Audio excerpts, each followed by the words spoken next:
தான் எங்களுக்கு வந்து நிறைய ஹெல்ப் பண்ணாங்க.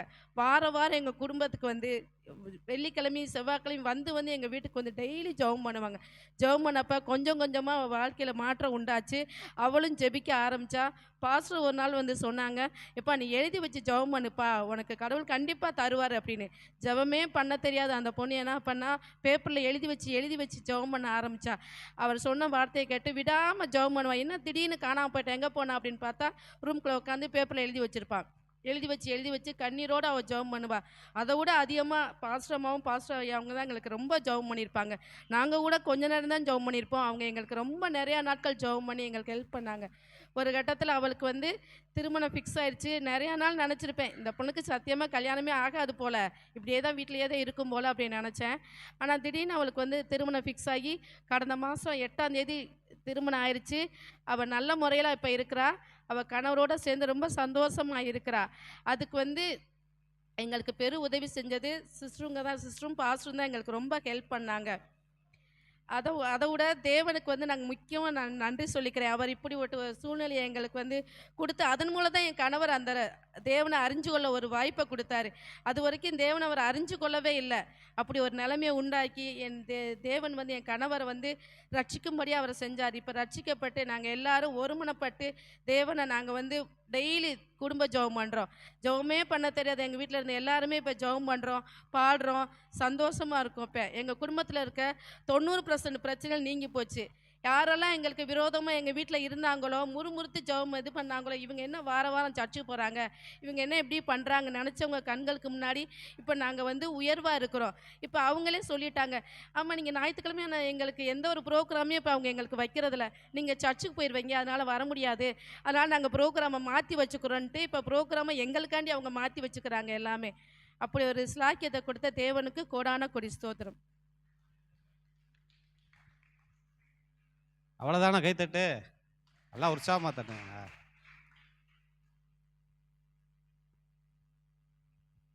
சோஸ்திரமானவரே, வேலைக்காக நான் ஜெபம் பண்ணிக்கிட்டே இருந்தேன். நானும் ஒரு மாதமாக அலைஞ்சேன். ஒவ்வொரு இடம் தேடாத இடம்ல எங்கேயாவது ஏதாவது ஒரு இடத்துல எனக்கு வேலை கிடச்சிடணும் அப்படிங்கிற மாதிரி ரொம்ப வேண்டிக்கிட்டே இருந்தேன். ஒவ்வொரு நாளுமே ஜெபம் பண்ணிக்கிட்டே இருந்தேன். பாஸ்டர் சொன்னாங்க, எழுதி வச்சு ஜெபம் பண்ணுங்க அப்படின்னு சொன்னாங்க. அந்த ஒரு இதை நான் ஃபாலோ பண்ணி அதே மாதிரி எழுதி வச்சேன். அந்த அடுத்த வாரமே எனக்கு வந்து வேலை கிடச்சிருச்சு. அந்த அக்னுசுந்தர் ஸ்கூல்லேயே அதுவும் வேலை கிடச்சிருச்சு. நான் சின்ன சின்ன எந்த ஸ்கூலாவது எனக்கு கிடைக்குன்னு பார்த்தேன். ஆனால் அது ஒரு நல்ல பேர். அக்னுசுந்தர் ஸ்கூல் உங்களுக்கு தெரியும் எல்லாருக்குமே. அந்த ஸ்கூல்லேயே எனக்கு நல்ல வேணும். நான் அதே மாதிரி சம்பளமும் எனக்கு எதிர்பார்த்தேன், நான் இந்த சம்பளம் எனக்கு வேணும் அப்படின்னு கேட்டேன். அதுக்கு மேலே நான் வாங்கின பழைய சம்பளத்தை விட அதிகமான சம்பளம் தான் எனக்கு வேணும்னு கேட்டேன். அதே மாதிரியே ஏசப்பா எனக்கு கிருபை செஞ்சார். ஏசப்பா கோடான கோடி நன்றி.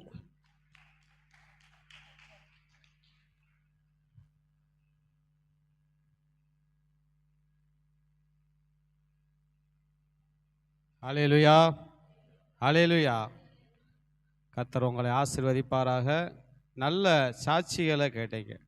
தேவி பிரியாவை பற்றி நான் சொல்லணும்னா, சர்ச்சுக்கு வந்தால் நீங்கள் நினைப்பீங்க அந்த பாட்டு தானே உட்காந்துருக்கு அப்படின்னு நினைப்பீங்க.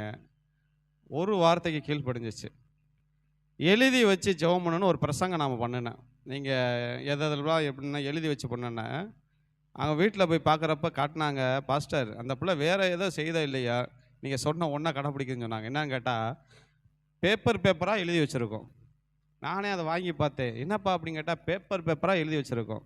நான் நல்லா ஆகணும், நான் நல்ல நிலைக்கு வரணும், எனக்கு இந்த மைண்டு பிரச்சனைலாம் மாறணும், நான் அப்படி ஆகணும் இப்படி ஆகணும்னு சொல்லி அப்படியே எழுதி பக்கம் பக்கமாக வச்சுருந்துச்சு. பாருங்கள், நீங்கள் நினைக்கிறீங்க மனிதர்கள் வந்து ஒரு வேளை அற்பமாக நினைக்கலாம், ஆனால் கர்த்தர் என்றைக்கு அற்பமாக நினைக்க மாட்டேன். ஹல்லேலூயா. அந்த பேப்பரை எழுதி வச்ச ஜெபம் ஆரம்பத்தில் வரையில் நான் சொன்னேன் பார்த்தீங்களா, காதை பொத்திக்கிட்டு இருக்கோம். நாங்கள் அப்புறம் தான் மனுஷர் மத்தியில் நிற்காது. ஆனால் இன்றைக்கி போய் ஒரு வீட்டில் இங்கிட்ட இருக்கிற பொருளை தூக்கி அங்கிட்ட வைக்காது. வீட்டில் இன்றைக்கி போய் அவங்க அம்மா ஃபோன் பண்ணாங்களாம், அம்மா பாத்திரம் விளக்கிட்டு இருக்கேம்மா காலையிலன்னு சொல்லிச்சா. ஹல்லேலூயா. நான் சொல்கிறேன் பார்த்தீங்கன்னா, கர்த்தர் நல்லா நம்ம மாற்றி ஒரு அற்புதத்தை பார்த்தீங்கன்னா, எப்படி இருந்த பிள்ளை அப்படி மாற்றிருக்காரு. இன்றைக்கி போய் அந்த பிள்ளை சாப்பாடு ஆக்குது. இதெல்லாம் ஆச்சரியம், எனக்கே ஆச்சரியமாக இருந்துச்சு. அப்போ தான் நான் நினச்சேன், என்ன ஆண்டவரே, எனக்கே நம்பிக்கை இல்லாமங்க. நான் உண்மையாக சொல்கிறேன் பார்த்தீங்கன்னா, எனக்கே நம்பிக்கை கிடையாது தெரியுமா உங்களுக்கு. நானே அந்த பிள்ளையை நம்ப மாட்டேன். இந்த பிள்ளை என்னண்டு எப்படி எதிர்காலம் எப்படி அமைப்போகுதுன்னு. ஆனால் கர்த்தர் மாற்றுகிற தேவன். ஹல்லேலூயா.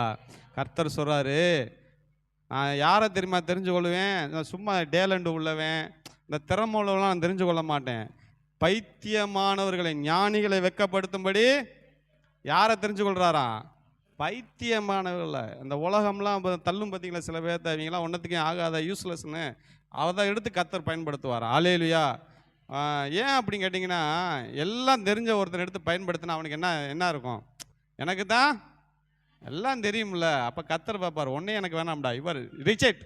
ஆனால் உலகம் என்ன செய்யுது? எல்லா திறமையும் இருந்தால் தான் அவங்களை என்ன பண்ணும்? ஒரு கம்பெனிலே எல்லா திறமைகள் கோஆப்லி இது படிப்புக்கு ஏற்ற திறமைகள் இருக்கணும். கர்த்தருக்கு திறமையே தேவையில்ல. ஒன்றே ஒன்று தான். என்னது? சொல்லும் ஆண்டவரே அந்த ஒரு வார்த்தை இருந்தால் நீங்கள் என்ன சொன்னீங்கன்னா நான் கேட்பேன். அந்த வார்த்தை தான் ஆண்டவர் இன்னைக்கு எதிர்பார்க்குறாரு. நீங்கள் சொல்லுங்க ஆண்டவரே, நான் கேட்குறேன். அப்படி நீங்கள் ஒப்பு கொடுத்து பட்டும் பாருங்களேன், கர்த்தர் அளவில்லாமல் ஆசீர்வதிக்கிற தேவன். அல்லேலூயா, அல்லேலூயா. அதே மாதிரி உங்களுக்காண்டி வாக்குத்தத்தம் இருக்குது. ஒரு சின்ன திருத்தங்கள் வாக்குத்தத்தத்தில். எழுதுனவங்களுக்கு தான் இனிமேல் கொடுக்கணும். பேரை எழுதி யாருக்கு எழுதி தராங்க அவங்களுக்கு மட்டும்தான் 2யும் தருவேன்னு இருக்கிறாங்க. இப்போ வெறும் வாக்குத்தத்தம் எல்லோரும் வாங்கிடலாம்.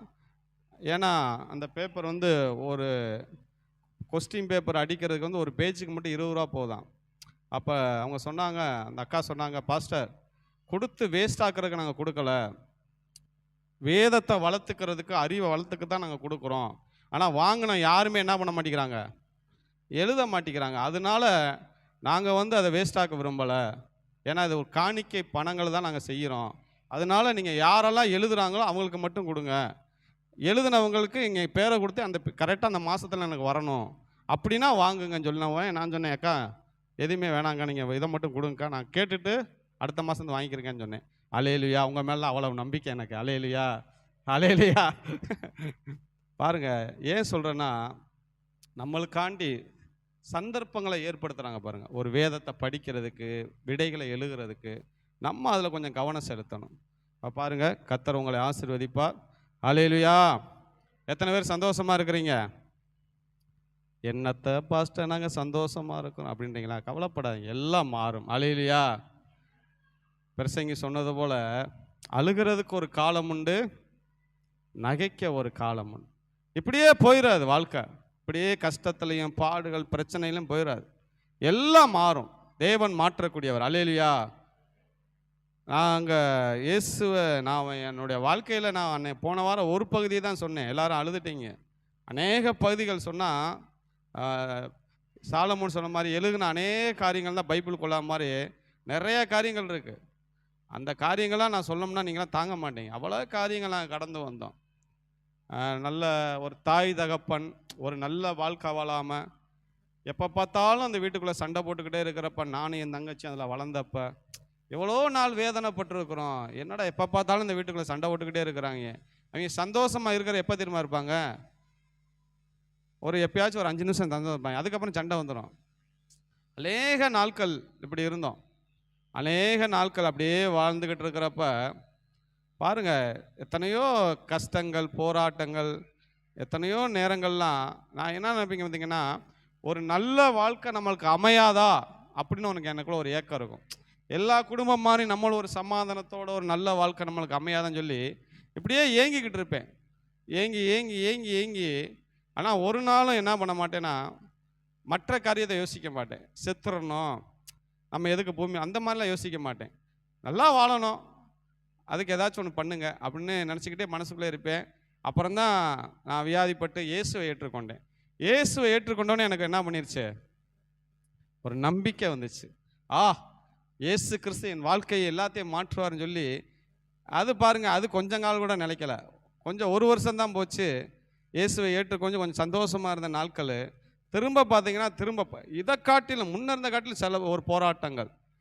கல்யாணம் ஆகி 1 மாதத்தில் கொண்டு வந்த நகையெல்லாம் அடகு கடையில் வச்சு இந்த ஒரு கோர்ட்டு கேஸில் மாட்டி அநேக நாள் அந்த எஸ்பி ஆஃபீஸும் கமிஷனர் ஆஃபீஸுமா தெரியும். சில நாட்கள் தலைமறைவு, போலீஸ் வலை வீசி தேடி வருகிறான்னு பேப்பர்லாம் போட்டு விட்டு இப்படிலாம் நிறையா நாட்கள் கல்யாணம் ஆகியும் இப்படிலாம் தெரிஞ்சிருக்கிறோம். வாழ்க்கையில் வீட்டுக்கு போக முடியாமல் அங்கங்கே போய் சொந்தக்காரங்க வீட்டில் தங்கி திருமணமான ஒரே மாதத்தில் பாருங்கள், ஹனிமூனுக்கு போக வேண்டியவங்க எங்கே போயிருக்கோம்? ரோட்டில் அலைஞ்சிக்கிட்டு இருந்த தெருவா தலைமறைவா அப்போ பாருங்க, அப்போல்லாம் எனக்குள்ள ஒரே ஒரு எண்ணம், ஒரு நாளும் நான் ஆண்டவரை குறித்து என்ன செஞ்சதில்ல, முறுமுறுத்ததில்லை. ஏன் ஆண்டவரே இப்படி எனக்கு செய்கிறீங்கன்னு நான் நினைக்க மாட்டேன். ஏன் கேட்டிங்கன்னா, எனக்கு ஆண்டவர் ஏன் இப்படி செய்றீங்கன்னு நினைக்கல, ஆண்டவர் இதை மாற்றுவான்னு நம்பினேன். அல்லேலூயா. எவ்வளோ கஷ்டம், எவ்வளோ போராட்டம் வந்தால் எனக்குள்ள ஒரு விசுவாசம் என்னன்னு கேட்டிங்கன்னா, இதையெல்லாம் அவரால் மாற்ற முடியும். எங்கள் பாப்பாவுக்கு சால்னா கொட்டி ஆஸ்பத்திரியில் இருந்துச்சு. டாக்டர்கள் அதெல்லாம் நான் அந்த மறையவே மறையாது. அவ்வளோ ஒரு கிடக்கிறப்ப ஒரு நாளும் கடவுளை நோக்கி ஏன் ஆண்டவரே இப்படி செய்கிறீங்கன்னு நான் கேட்டதே இல்லை. ஏன் கேட்டிங்கன்னா, இந்த போடப்பட்டிருக்க அஸ்திபாரம் இருக்குது பார்த்தீங்களா, அதை ஸ்ட்ராங்காக போட்டுட்டேன். அல்லேலூயா. உங்கள் வாழ்க்கையில் அதை தான் சொல்கிறேன். கஷ்டங்கள், போராட்டம், ஒரு நாளும் கலங்காதீங்க. எல்லாத்தையும் மாற்ற அவரால் முடியும் என்று விசுவாசிங்க. 112ஆம் சங்கீதம் அன்னைக்கு எனக்கு கை கொடுத்தது. இந்த சங்கீதத்தை வாஸ்துனால எனக்குள்ள அந்த 112ஆம் சங்கீதம் தான் வசனம் வந்துச்சு, தவிர கஷ்டம் போராட்டம் பெருசாக தெரில. அதனால தான் உங்களை சொல்கிறேன், வேதங்களை படிங்கன்னு சொல்கிறேன். ஏன்னு கேட்டிங்கன்னா, போராட்டம் பிரச்சனை வர நேரத்தில் அதுதான் உங்களை தூக்கி எடுக்கும். அல்லேலூயா. துதி, ஜெபம், வேத வசனம், இந்த 3 ஒரு மனிதனுக்குள்ளே இருந்தால் அவன் எப்படி இருப்பான் கேட்டிங்கன்னா, அசைக்கப்படாமல் இருப்பான். அல்லேலூயா, அல்லேலூயா. அப்போ பாருங்க, இப்போ சொல்லுங்கள், எத்தனை பேர் சந்தோஷமாக இருக்கிறீங்க? என்ன அவ்வளோதானா? எத்தனை பேர் சந்தோஷமாக இருக்கிறீங்க? ஆமாம், சந்தோஷமாக தான் இருப்பீங்க. நிறையா நினைக்கிறீங்களா, நிறையா காசு இருந்தால் தான் சந்தோஷமாக இருக்க முடியும்? அப்படிலாம் கிடையாது. சந்தோஷம் பணத்துலலாம் கிடையாது. நீங்கள் சந்தோஷம் பணத்தில் இருக்குன்னு நினச்சிங்கன்னா, அம்பானி மகனுக்கு சமீபத்தில் கல்யாணம் நடந்துச்சு. அம்பானி என்ன பண்ணார் சொல்லுங்க? அழுதுகிட்டு இருக்கிறாரு அம்பானி. உலகத்திலே முதல் கோடீஸ்வரி அம்பானி. தம் மகன் இவ்வளோ சரீர பலவீனம், அவனுக்கு தினமும் பலவிதமான ட்ரீட்மெண்ட் நடந்துக்கிட்டு இருக்கு அம்பானி மகனுக்கு.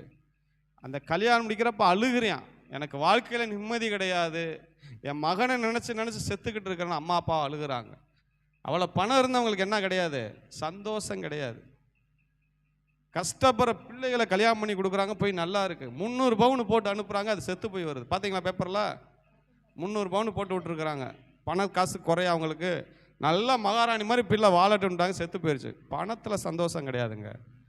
பணத்துலலாம் சந்தோஷம் இல்லாது. நான் சொல்கிறேன், எதுவும் இல்லை, அந்த இயேசு நம்ம கூட இருக்கிறதே பெரிய சந்தோஷம். அல்லேலூயா. அவர் தான் நம்மளுக்கு பெரிய சந்தோஷம். அந்த சந்தோஷம் என்னைக்கும் நம்மளுக்குள்ள இருக்கணும். எடுத்தவங்க வாசிங்க, வேத வசனத்துக்கு போவோம். பிலிப்பியர் 4:4 வாசிங்க. புதிய தருவீங்களா? 4ஆம் வசனம். கர்த்தருக்குள் எப்பொழுதும் சந்தோஷமாய் இருங்கள் என்று மறுபடியும் சொல்லுகிறேன். ஜெபம் பண்ணுவோம். துதிக்கிறோம். இந்த காலை வேளையிலும் இந்த 7வது மாதத்துக்கு ஏற்ற வாக்குத்தத்தத்துக்காக ஜெபிக்கிறோம். கர்த்தருக்குள் எப்பொழுதும் சந்தோஷமாய் இருங்கள் என்று மறுபடியும் சொல்லுகிறேன் என்று தேவனே ஆசீர்வதிங்க. இந்த வார்த்தைகளை உங்களோடு ஆண்டவரே நீங்கள் உதவி செய்யும்படி ஜெபிக்கிற நல்ல பிதாவே. இங்கே பவுல் சொல்லுகிறார், பிலிப்பியர் சபைக்கு சொல்லுகிறார், கர்த்தருக்குள் எப்பொழுதும் சந்தோஷமாய் இருங்கள். கவலையா இருங்கன்னு சொன்னாரா? இல்ல. சொல்லுங்க, கவலையா இருங்கன்னு சொன்னாரா? ஒரு மாதிரி முகத்தை உம்முன்னு வச்சுக்கிட்டு சொன்னாரா? சொல்லுங்க. அவன் வாழ்க்கையில் நடக்கிற பிரச்சனைலாம் பார்த்து நீ பேசாம அப்படியே இருந்தாரா? சந்தோஷமா இருக்கணும். சரிங்க, இந்த சொன்னவர் எப்படிப்பட்ட சூழ்நிலை இருக்கிறாரு அதை பார்க்கணுமா இல்லையா? ஒரு சொல்கிறவர், அவர் ஏதோ ஒரு 10 மாடியில் வீடை கட்டி நல்லா மெத்தையில் படுத்துக்கிட்டு சொல்லியிருந்தா பரவாயில்ல.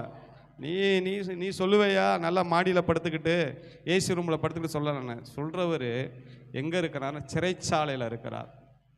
ரோமர் சிறைச்சாலையில் அவர் அடைச்சி வச்சிருக்கிறாங்க. அப்போ பிலிப்பியர் சபைக்கு எழுறாரு, கர்த்தருக்குள் எப்பொழுதும் சந்தோஷமாக இருங்கள். சரி, நான் உங்கள்கிட்ட ஒரு கேள்வி கேட்குறேன். ஒரு துக்கப்படுறவங்க, ஒரு நஷ்டப்பட்டவங்க, ஒரு வேதனையில் இருக்கிறவங்க உங்களை பார்த்து அந்த வார்த்தை சொல்ல முடியுமா? அக்கா எப்போதுமே என்ன இருங்க, இருங்கக்கா அப்படின்னு உங்களை சொல்லுவாங்களா? நீங்கள் தான் அவங்களுக்கு என்ன சொல்லணும்? அதெல்லாம் விட்டுருங்கக்கா, சந்தோஷமா இருங்கக்கான்னு சொல்லுவீங்களா? புரியுதா புரியலையா? புரியுதுப்பா. ஒரு வேதனைப்படுறவங்க, ஒரு கஷ்டத்தில் இருக்கிறவங்களும் உங்களை பார்த்து, அவங்களே துன்பத்தில் இருக்கிறப்ப உங்களை பார்த்து சந்தோஷமா சொல்ல முடியுமா?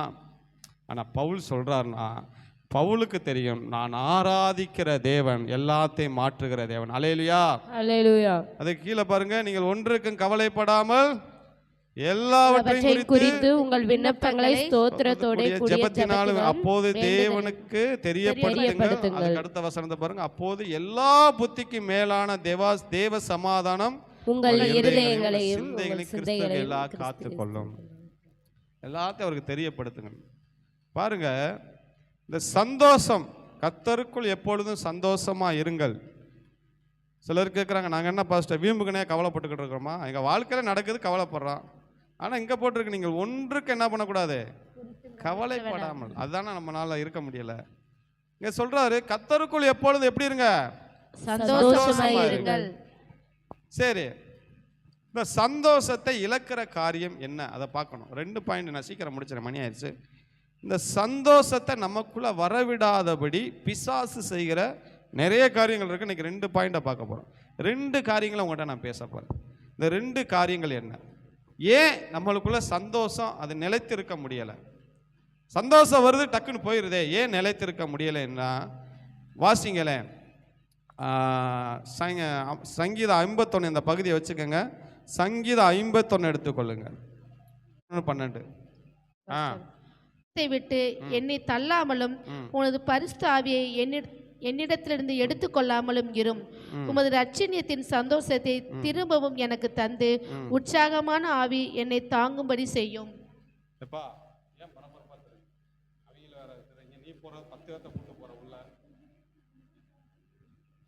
இங்கே சொல்லுகிறார், உமது ரட்சணியின் சந்தோஷத்தை திரும்ப எனக்கு தந்து உற்சாகமான ஆவி என்னை ஆவி. தாங்கும்படி. எல்லாரும் அல்லேலூயா, எல்லாரும் வாங்க, எல்லாரும் வாங்க. ஒரு கேன் எடுக்கிறதுக்கு பின்னாடி ஒரு 10 அடியால போறாங்க. கொஞ்ச நேரம் உட்காந்து கேளுங்கப்பா. சரி,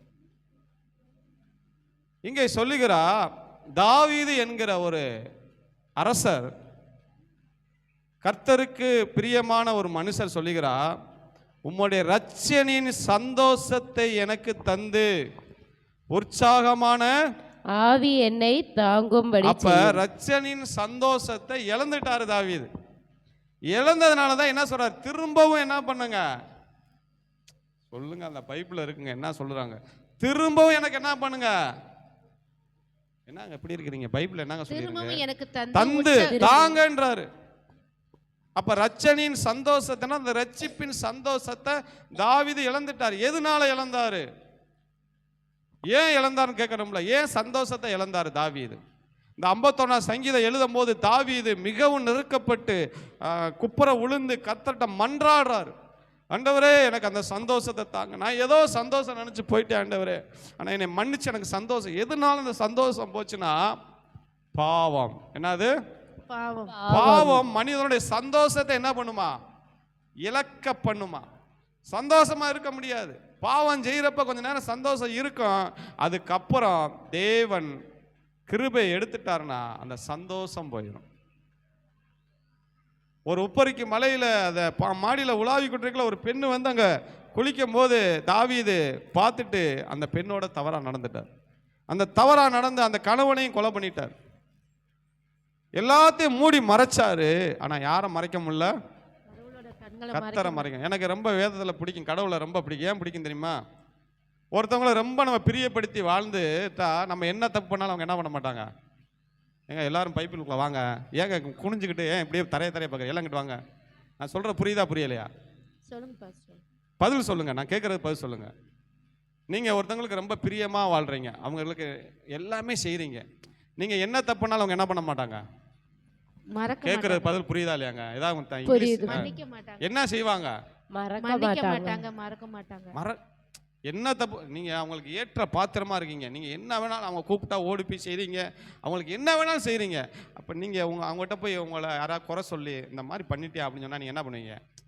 பெருசாக பார்ப்பீங்களா, கண்டுக்கிறாம விடுவீங்களா? கரெக்டாக சொல்லணும், கண்டுக்கிற மாட்டீங்க. ஏன்னா அவன் வந்து எனக்கு எல்லாமே செய்கிறேன், அவன் செய்கிறத விட்டுங்க அப்படின்னு தான் போவீங்க.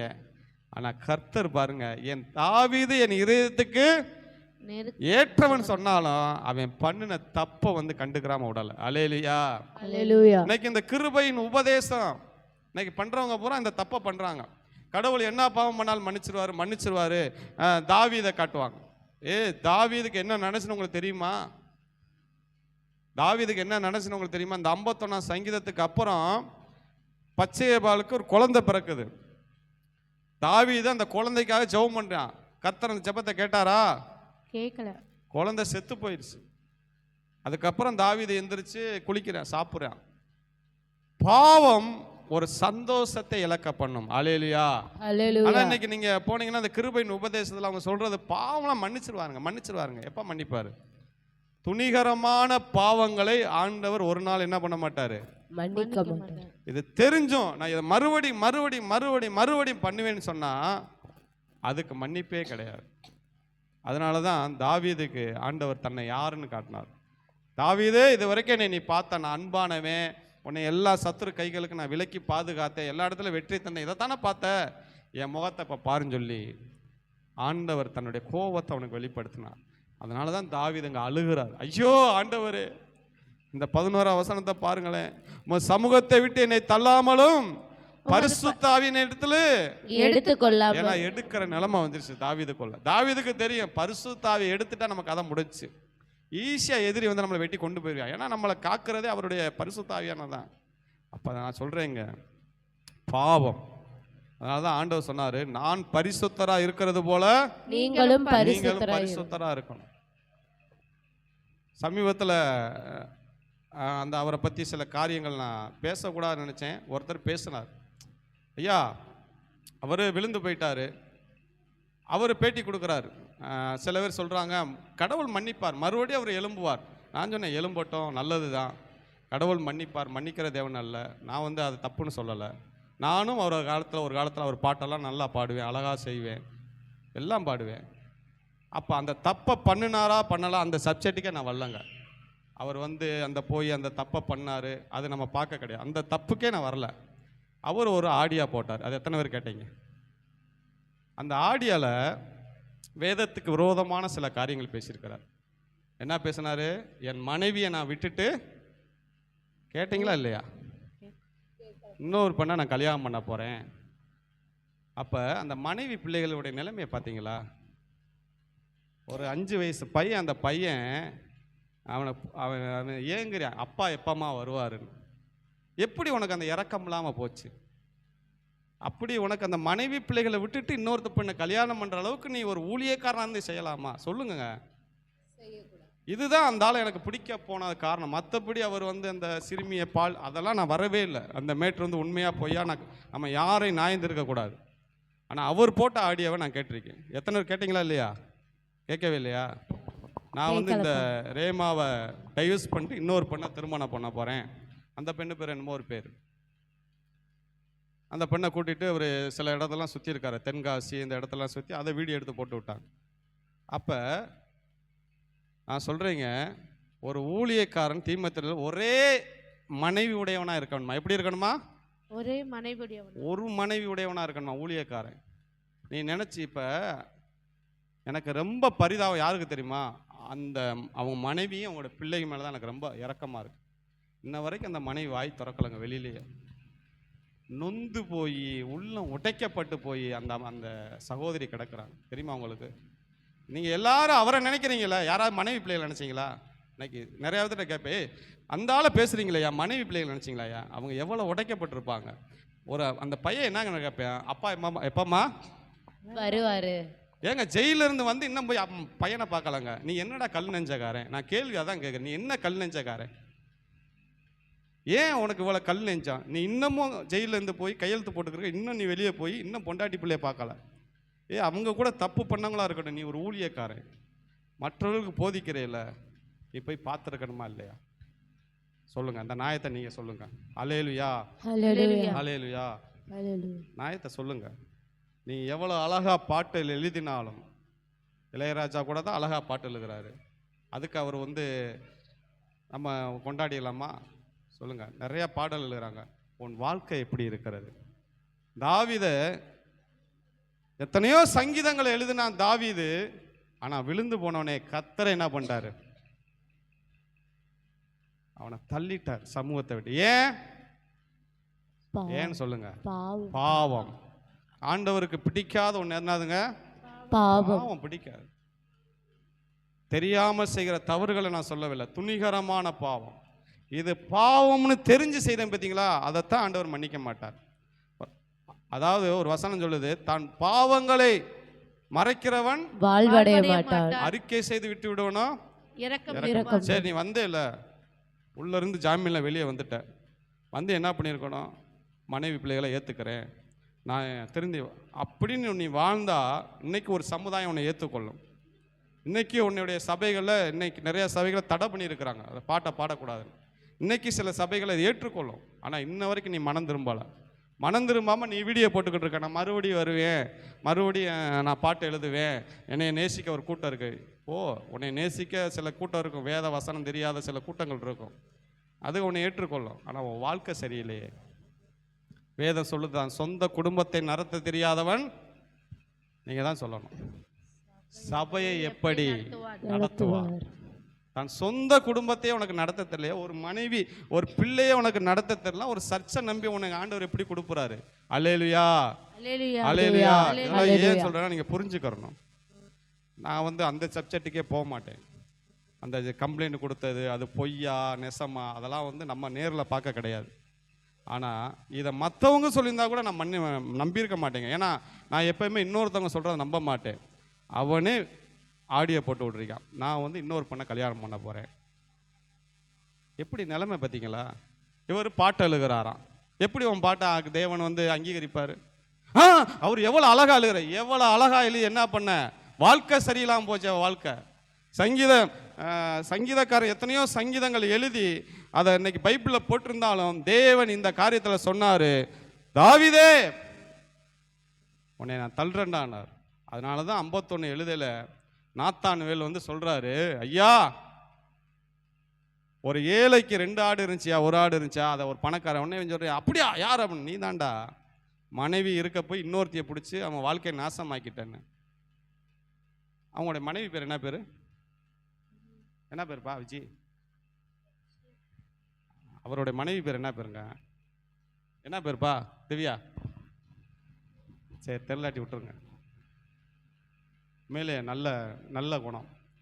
இன்ன வரைக்கும் தன் கணவனை பொது வீதியில் அசிங்கப்படுத்தாமல் இருக்கு. நான் சொல்லுவேன், இவனுக்குள்ளே இருக்கிற இதை காட்டிலும் மனைவி ஒரு நல்ல ஆவிக்குரிய பெண்ணாக இருக்குது. அல்லேலூயா, அல்லேலூயா.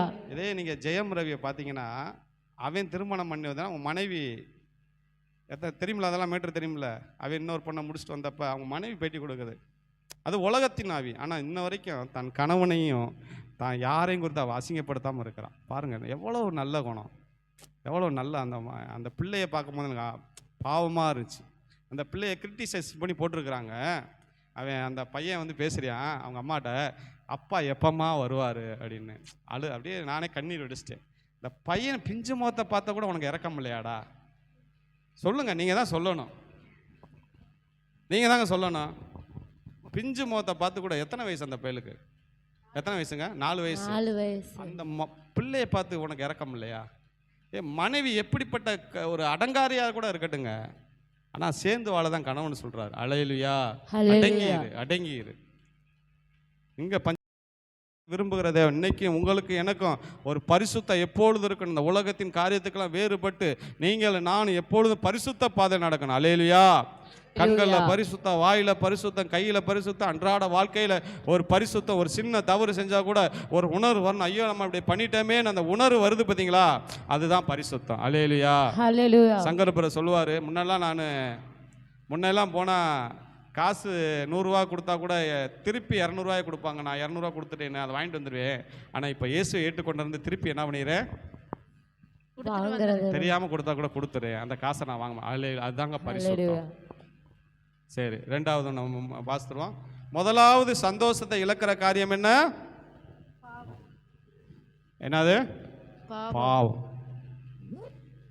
இன்னைக்கு நீங்க போனீங்கன்னா ஒரு கமெண்ட் பாக்ஸில் எழுதுறாங்க, மறுபடியும் மீண்டும் வருவார், கர்த்தர் அவரை எழுப்ப பண்ணுவார், அவர் அப்படி இப்படி. நான் சொன்னேன், வசனம் தெரியாத ஆளுங்க, வேத வசனம் தெரிஞ்சவங்க இப்படி போட மாட்டாங்க.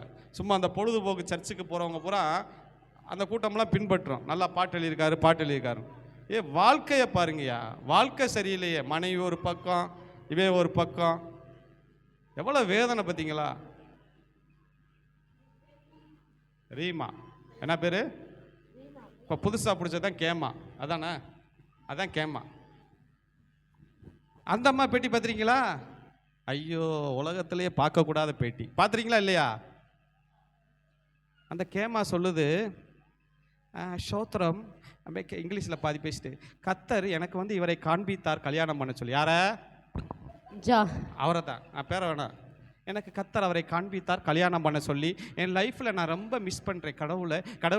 ஏமா அடுத்த வீட்டுக்காரம்மா காட்டினாரு, இப்படி அரலூசுக்கு உட்காந்துருக்கு, அதுக்கு கீழே 2-3 வாக்ஸில் அல்லேலியான் போடு. அடப்பா, நீ அரலூசு என்னங்க இதெல்லாம்? ஏங்க, ஒரு சாதாரண ஒரு நடைமுறைக்கு ஒத்து வருமா அதெல்லாம்? ஒரு ஜெயம் ரவி கல்யாணம் பண்ணதுக்கே எல்லாரும் போடுறாங்க, டே 2 பிள்ளைய விட்டு நீ போய் இன்னொருத்தைய முடிச்சுருக்கடா, அது பாவம்டான்னு போடுறாங்க உலகத்தார்.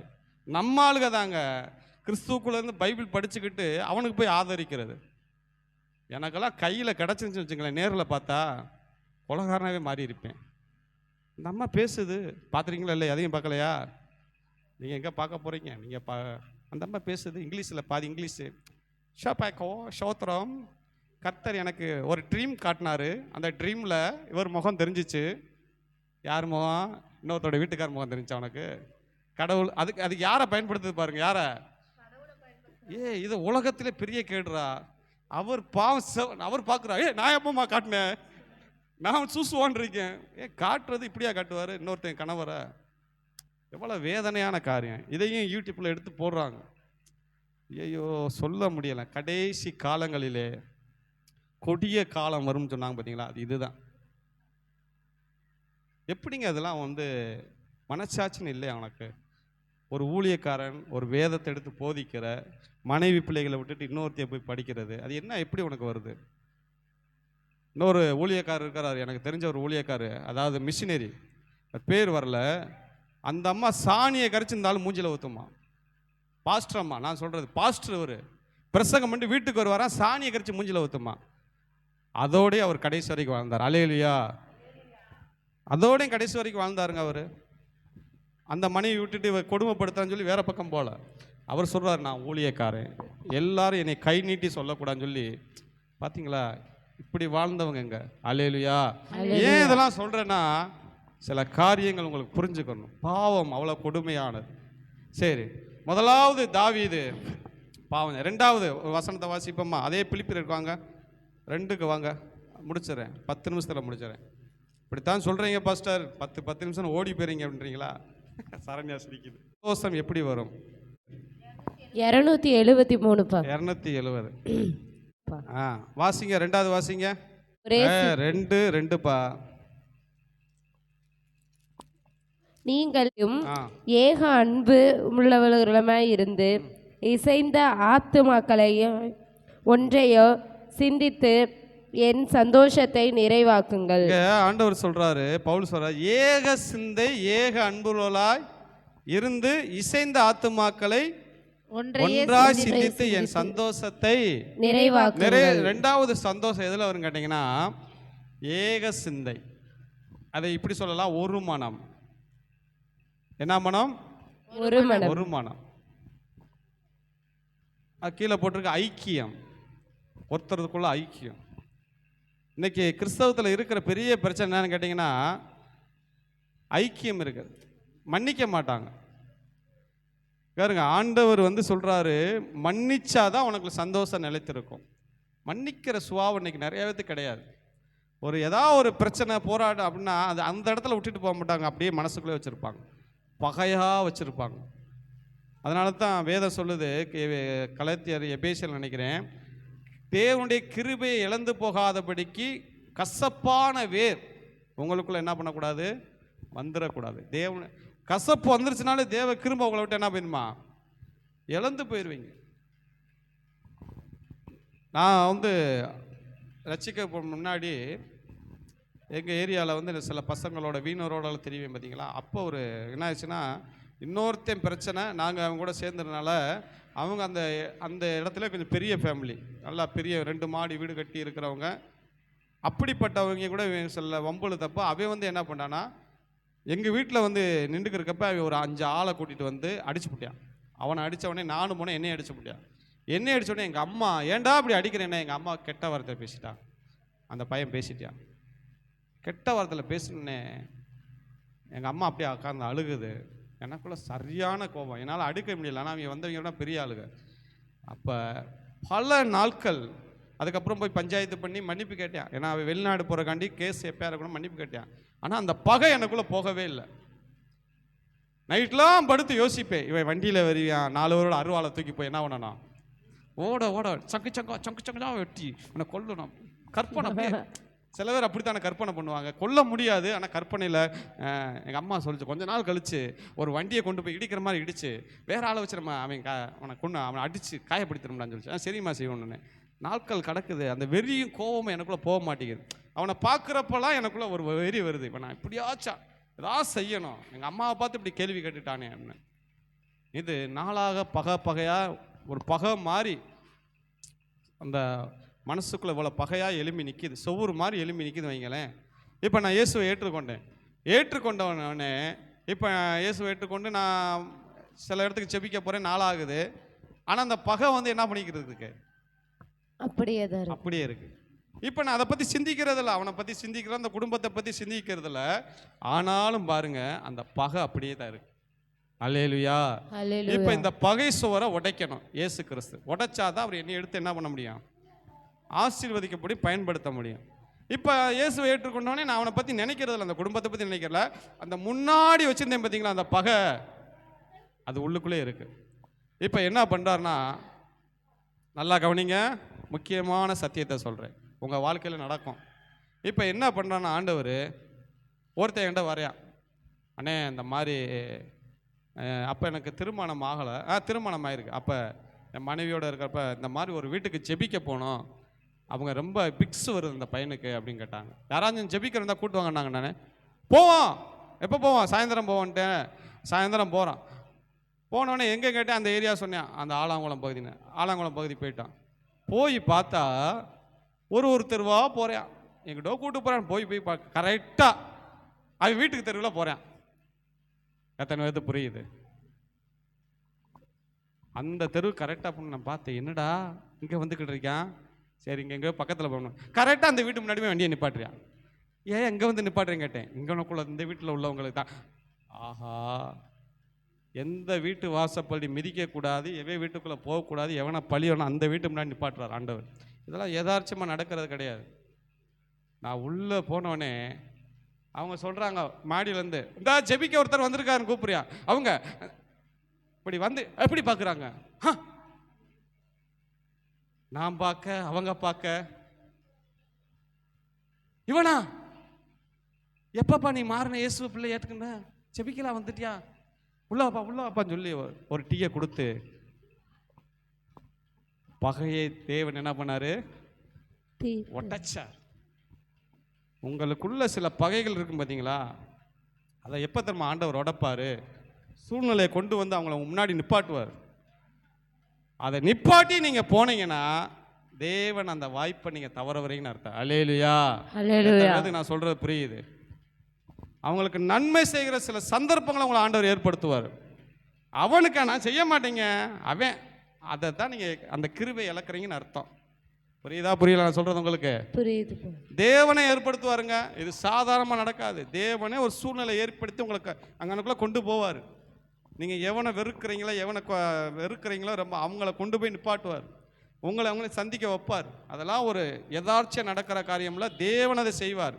அந்த இடத்துல நீங்கள் வந்து இது தேவனுக்கு, இது தேவன் தான் செய்கிறாரு, நீங்கள் விட்டு கொடுக்கணும். நீங்கள் விட்டு கொடுத்துட்டீங்கன்னா நிறைய பேத்துக்குள்ள அந்த பகை என்கிற சுவர் இருக்குங்க. அல்லேலூயா. நீங்கள் நினைக்கிறீங்களா எனக்குள்ள எல்லா பாசனா இருக்கும், எல்லாத்துக்குள்ளே இருக்கும். சில பேர் ஆகாதுன்னு ஒருத்தர் சில இருப்பாங்க. அதுக்கு பாச நாங்கள் எப்போ பார்த்தாலும் அவன் நம்ம நல்லது செஞ்சால் பிரச்சனை பண்ணிக்கிறான், அவனை பற்றி நான் பேசவே கிடையாது. அவன் எப்போ பார்த்தாலும் உங்களை தீமை செஞ்சுக்கிட்டு இருக்கானா, நீங்கள் வந்து பகையை வளர்க்காதீங்க. கூடுமானால் சமாதானமாக இருங்க, போய்கிட்டே இருங்க, அவ்வளோதான். அவன் பாடு. வேதம் சொல்லுது ஒரு வசனம், அவன் செய்வது ஏதோ அவன் தலைக்கு திரும்புமா. என்னது? அவன் செய்வது எதுவோ அவன் நல்லது செஞ்சா அவன் தலைக்கு திரும்ப, கெட்டது செஞ்சா தலைக்கு திரும்ப. நீங்க ஒன்றும் கவலையே பட வேண்டாம். அவன் தீமை செய்யறாது, நீங்க அவன் செஞ்சது ஏதோ அவன் தலைக்கு ஆண்டவர் திருப்பி விடுவாராம். பார்த்தீங்களா? இதான் கிறிஸ்தவத்தின் வாழ்க்கை. ஆகவே நான் சொல்கிறேன், பகை என்கிற ஒரு சுவரை உங்களுக்குள்ள வைக்காதீங்க. பந்தி எடுக்கையில் சொல்ல முடியலை. பந்தி எடுக்கிறதுக்கு தெரியுமா, ஒரே சரீரம் ஒரே ரத்தத்தை பானம் பண்ணுகிறோம் நம்ம. அப்போ ஒரே சரீர ரத்தத்தை பானம் பண்ணும்போது அபாத்திரமாய் புசித்தால், எப்படி புசிச்சா? பாத்திரமாய் புசி. எப்படி அபாத்திரமா? கசப்போட, கோபத்தோட, வேணாதவோட, யார்ட்டையும் மன்னிக்க முடியாதவோட நீங்கள் புசிச்சிங்கன்னா அது போய் உங்களுக்குள்ள என்ன கொண்டு வருமா? பலவீனங்களை கொண்டு வருமா. என்ன கொண்டு வருமா? பலவீனம். அதுக்கடுத்து வியாதி, அதுக்கப்புறம் சிலர் மறிச்சு போயிடுவாங்க. ஆகவே எந்த பகையும் யார் மேலே வைக்காதீங்க. நான் சொல்லுவேங்க, ஒருத்தவங்க 1000 நன்மை செஞ்சுட்டு ஒரு தீமை செஞ்சா தீமையை பார்க்காதீங்க, அதுக்கு முன்னாடி அவங்க செஞ்ச நன்மையை பாருங்க. இது பெருசா தெரியாதுங்க. அதை தான் நான் எல்லாத்துலையும் சொல்றேன். பாஸ்டர் அவங்க அப்படி சொல்லிட்டாங்க, இவங்க அதுக்கு முன்னாடி நிறைய செஞ்சிருப்பாங்க, அதை பார்க்க மாட்டாங்க. இந்த பிசாசு எப்பயுமே இந்த தீமையை தான் கொண்டு வந்து காட்டுங்க. எங்களுக்கு குடும்பம், எங்களுக்கு ஒரு விரோதமான ஒரு குடும்பங்க, எங்களை பற்றி தப்பாக சொல்லி இந்த ஊழியக்கார்ட்ட போட்டு கொடுத்தவங்க, எங்களை பார்த்தா எங்களால் ரசிக்கப்பட்ட குடும்பம் எங்களுக்கு ஒரு அக்யூஸாக மாறினாங்க. ஆனால் ஒரு நாள் வந்துச்சுங்க, ஃபோன் பண்ணி இந்த சகோதரி ஆஸ்பத்திரியில் இருக்கிறோம், குழந்தைய பெட்டி இதில் வச்சுருக்காங்க, ஐஸ் பெட்டியில், குழந்தைய பார்த்துக்கிற ஆள் இல்லைன்னு சொன்னோன்னே உடனே என் மனைவி உடனே ஓடுனாங்க. ஏன் இப்போ சொல்லணும், நீங்கள் நான் சொன்ன சொல்லணும். ஏன்? தேவன் அந்த சந்தர்ப்பத்தை என்ன பண்றாரு? உருவாக்கி கொடுப்பார் உங்களுக்கு நன்மை செய்யறதுக்கு. ஏன்னா நீ இந்த பகையை வச்சுக்கிட்டே வாழக்கூடாது மகனே. நீ வைக்க உனக்குள்ளதான் டேஞ்சர். யாதோ ஒரு கசப்பு உனக்குள்ள என்ன பண்ணக்கூடாது? எழும்பக்கூடாது. எல்லாத்திட்ட அங்கே போட்டு பார்த்தீங்களா பவுல், அங்கே அவர் புத்தி சொல்றாரு. யாருக்கு புத்தி சொல்றாருன்னு பார்த்தீங்கன்னா, 4ஆம் அதிகாரத்தில் அந்த சபையில் ஏதோலியா சித்திகையாளுக்கும் சொல்றாரு.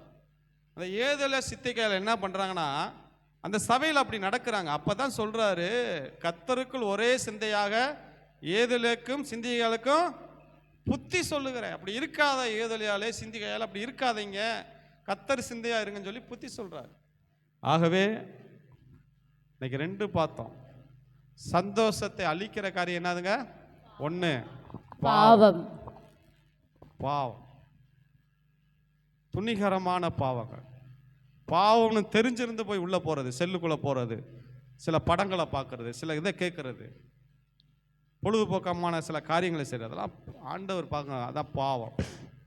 இன்னொரு வசனத்தை எடுத்துக்காட்டினா, நீ எங்க காலை கடன் போகையில் கையில் ஒரு குச்சியோட போன்றாரு. அதை நான் ரொம்ப தூய தமிழில் சொல்ல வரல. காலை கடன் போகையில் கையில் குச்சியோட போ. நீ போய் இருந்துட்டு அதை மூடிட்டு ஒரு குச்சியை ஊட்டிட்டு வந்துடு. நீ உலாவுற பாளையம் எப்படி இருக்கணும்? பரிசுத்தமாக இருக்கணும். பாளையத்தை ஆண்டவர் பரிசுத்தம் பண்ணுறவர். பாருங்க, முதலாவது பாவம். 2வது ஏக சிந்தை, மன்னிக்கணும், கசப்பு வைக்கக்கூடாது. எல்லாரும் மனிதர்கள், எல்லாத்துலேயும் குறைகள் இருக்கும். குறைகள் இல்லாத யாருமே கிடையாது. எல்லாத்தையும் மன்னிச்சு போய்கிட்டே இருக்கு. ஆண்டவர் நம்மளை மன்னிக்கலையா? அதனால தான் பரமண்டல் ஜெபம், பிறர் கடனாலே நாங்கள் மன்னிக்கிறது போல எங்கள் கடன்களை மன்னி. நாங்கள் மன்னிச்சா எங்களுக்கு மன்னிங்க, பரமண்டல் ஜெபத்திலே வந்துருச்சு. நாங்கள் மன்னிக்கலாட்டி எங்களுக்கு மன்னிக்காதீங்க. அல்லேலூயா.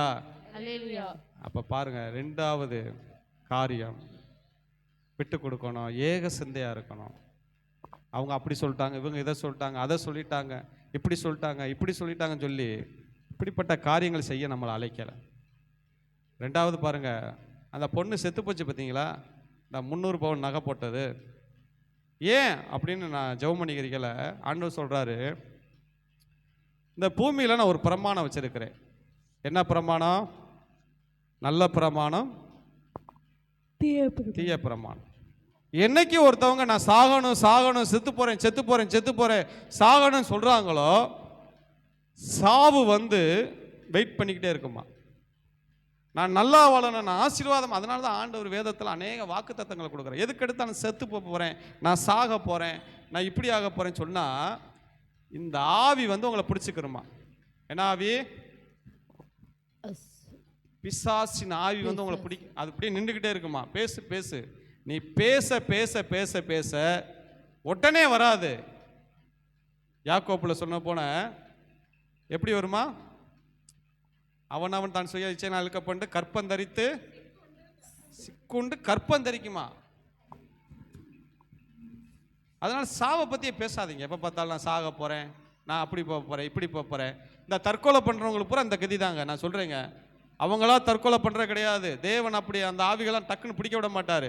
இவங்களை இவங்க வாயிலேருந்து சில வார்த்தைகள் போய்கிட்டே இருக்கு. நான் சாக போகிறேன்னு சொன்னோன்னே இந்த தற்கொலை ஆவி டக்குன்னு பிடிச்சிருமா, பிடிச்சி இவங்களை அறியாமலே சாகடிச்சிருமா.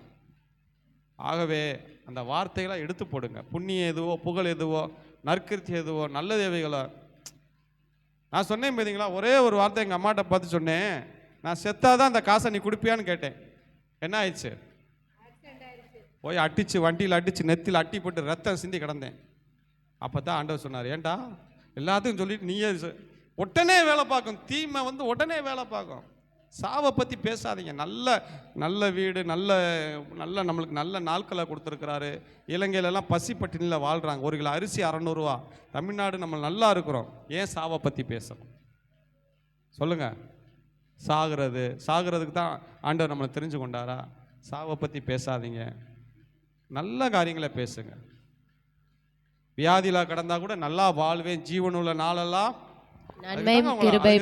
வசனம் படிக்க சொல்கிறேன், வசனங்கள் அதுக்கு தான் படிக்க சொல்கிறேன். அவர் அந்த பேசுனவர் சொல்கிறாரு, நான் அப்போ தான் நினச்சேன், உன்னையே போய் இவ்வளோ பேர் பின்பற்றாங்களே, இப்படி தாண்டா இருக்கும் உங்கள் கதை அப்படின்னு நினச்சேன். அந்த பாடகர் சொல்கிறாரு, 3 முறை சூசைட் பண்ண போயிட்டார். எத்தனை தடவை கேட்டிங்களா இல்லையா? கேட்க மாட்டிங்களா? 3 முறை சூசைட் பண்ண. என்னடா சூசைட்டு? தேவனை ஆராதித்து அநேக பாடல்கள் எழுதி அநேக நேரங்கள் போதிச்சிருக்கிற நீ சூசைட் பண்ணலாமா? சூசைட் பண்ண எங்கே தாங்க போவோம்? நரகத்துக்கு போவோம். இவனை பின்பற்றவங்க எப்படி இருப்பாங்கன்னு பார்த்துக்கோங்க. அந்த ஆவி தான் அவங்களுக்கு கிரியை செய்யும். அல்லேலூயா, அல்லேலூயா. அதனால எந்த ஆவி நம்பாமல் நீங்கள் பரிசுத்த ஆவியை நம்புங்கள். அல்லேலூயா. எல்லாம் கண்களை மூடுவோம். காணிக்கை பாடல் இருக்கு. முடிஞ்சனே உங்களுக்கு ஸ்வீட் டீ இருக்கு. 4 வாங்கி கொடுக்குறோம்.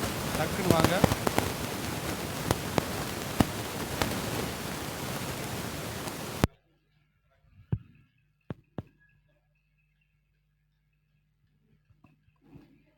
சந்தோஷம் பொங்குதே, சந்தோஷம் பொங்குதே, சந்தோஷம் என்னில் பொங்குதே. அல்லேலூயா. இயேசு என்னை ரட்சித்தார், முற்றும் என்னை மாற்றினார். சந்தோஷம் பொங்கி பொங்குதே, சந்தோஷம் பொங்குதே, சந்தோஷம் பொங்குதே, சந்தோஷம் என்னில் பொங்குதே. அல்லேலூயா. இயேசு என்னை ரட்சித்தார், முற்றும் என்னை மாற்றினார். சந்தோஷம் பொங்கி பொங்குதே. வழி தப்பி நான் திரிந்தேன், பாவ பலியாக சுமந்தறிந்தேன். வழி தப்பி நான் திரிந்தேன், பாவ பலியாக சுமந்தறிந்தேன். அவர் அன்பு குரலே அழைத்தது என்னையே, அவர் அன்பு குரலே அழைத்தது என்னையே. அந்த இன்ப நாளில் எந்த பாவம் நீங்கிற்றே, அந்த இன்ப நாளில் எந்த பாவம் நீங்கிற்றே. சந்தோஷம் பொங்குதே, சந்தோஷம் பொங்குதே, சந்தோஷம் என்னில் பொங்குதே. அல்லேலூயா. இயேசு என்னை ரட்சித்தார், முற்றும் என்னை மாற்றினார். சந்தோஷம் பொங்கி பொங்குதே. சத்துரு சோதித்திட தேவ உத்தரவுடன் வருவார். சத்துரு சோதித்திட தேவ உத்தரவுடன் வருவார். ஆனால் இயேசு கைவிடாய் தானாய் வந்து ரட்சிப்பார். ஆனால் இயேசு கைவிடாய் தானாய் வந்து ரட்சிப்பார். அந்த நல்ல இயேசு எந்தன் சொந்தமானாரே, அந்த நல்ல இயேசு எந்தன் சொந்தமானாரே. சந்தோஷம் பொங்குதே, சந்தோஷம் பொங்குதே, சந்தோஷம் என்னில் பொங்குதே. அல்லேலூயா. இயேசு என்னை ரட்சித்தார், முற்றும் என்னை மாற்றினார். சந்தோஷம் பொங்கி பொங்குதே. ஆமென்.